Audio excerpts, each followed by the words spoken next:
Et Moïse dit à Dieu, « Qui suis-je pour aller vers Pharaon?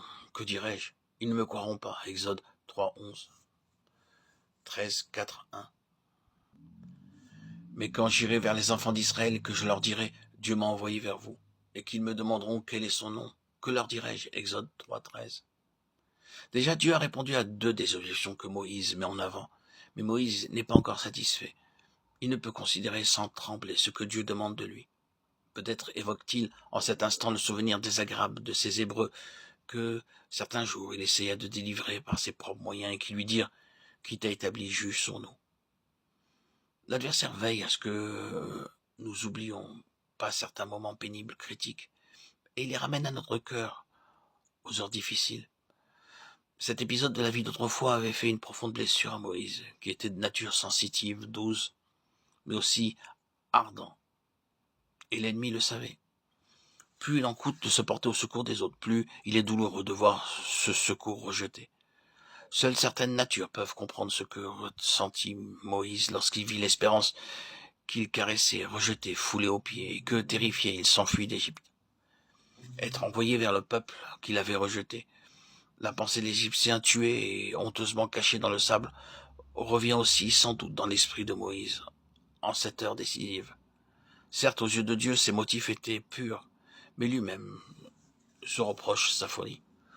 Au soir de sa vie, l'apôtre Paul n'a pas oublié qu'il a persécuté l'Église de Dieu, qu'il a envoyé à la mort des innocents. Mais c'est Dieu qui justifie, qui condamnera. Christ est mort. Bien plus, il est ressuscité, Romains 8, 33, 34. Christ est mort. Telle est la réponse de l'apôtre lorsque le douloureux passé se dresse devant lui et vient l'assaillir. C'est aussi la réponse de ceux qui sont mis au bénéfice du sang de l'agneau immolé.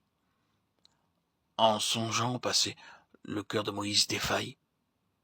Ils ne me croiront pas, dit-il. Ils diront, le Seigneur ne t'est pas apparu. Exode 4, 1. Autrefois, Moïse avait supposé que Dieu voulait délivrer les enfants d'Israël par son moyen et de son propre chef. Il avait agi. Quelle erreur avait été la sienne. Mais maintenant Dieu l'envoie. Quelle différence. Et Dieu, dans une leçon de choses, lui montre que sa puissance accompagnera l'instrument choisi. Jette le bâton que tu as à la main, et celui-ci devint un serpent. Saisis à nouveau sur l'ordre de Dieu, il redevint un bâton.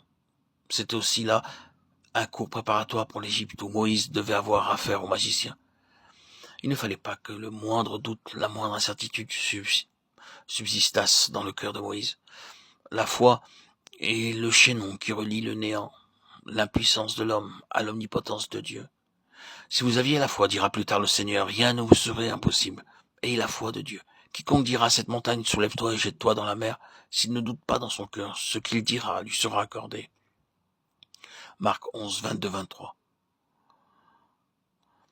Moïse ne doit pas douter un seul instant que ce qu'il dira sur l'ordre de Dieu s'accomplira.